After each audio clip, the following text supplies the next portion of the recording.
Well, look, for all the talk about the Rwanda policy after the ECHR intervention that we saw, this policy effectively seems to have been stopped completely, or at least significantly paused. Remember, this policy, this Rwanda policy, with big public support, was announced back in April.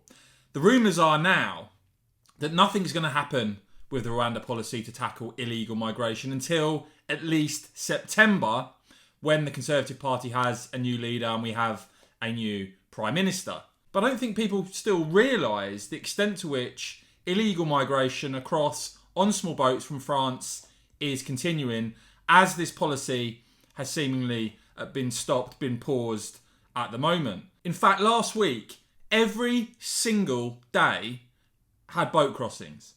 So on the 11th of July there, you see 446 people, 15 boats in a single day. The following day, the 12th of July, 259 people on 6 boats. On the 13th of July, 149 people on 3 boats. On the 14th of July, 173 people on 4 boats. On the 15th of July, 174 people on 4 boats. On the 16th of July, 119 people on 3 boats. On the 17th of July, 154 people on 4 boats.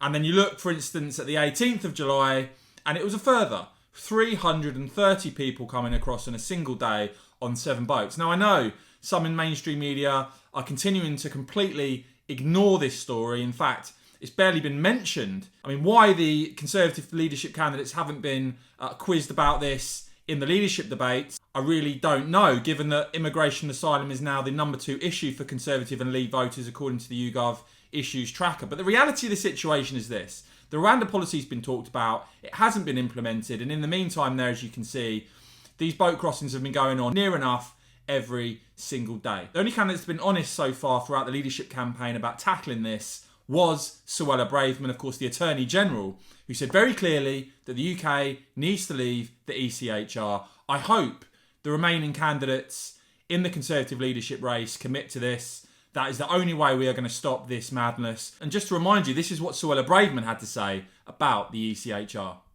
Both my experience as a barrister specialising in immigration law, defending the Home Office before I was an MP, and as the Attorney General have led me to the conclusion that if we are serious about completing the Brexit promises, if we are serious about taking back control of our borders, then there is no alternative but for the UK to leave the European Convention on Human Rights and permanently exclude the jurisdiction of the European Court of Human Rights.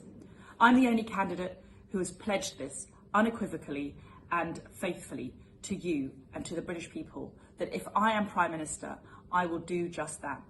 And I lay down the challenge to all my fellow candidates to accept that pledge too, and no one has done so yet. This is not about reviewing the situation. This is not about keeping it on the table. There can be no ifs or buts.